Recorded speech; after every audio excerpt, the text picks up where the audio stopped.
kenapa lagi-lagi begini? Suara alam yang kunanti malah tergantikan oleh riuh rendah cerita manusia.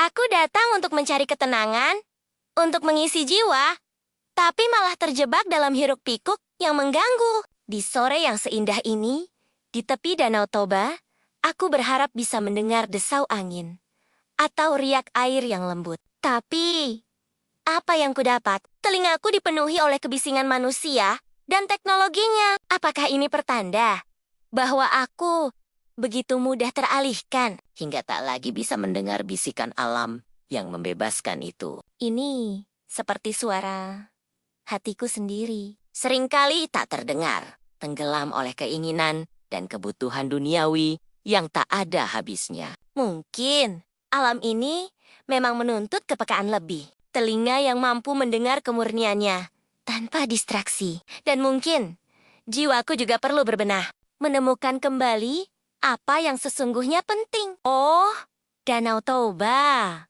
Betapa mempesonanya dirimu. Maafkan aku yang terkadang lupa mensyukuri anugerah berada di tengah keindahanmu ini.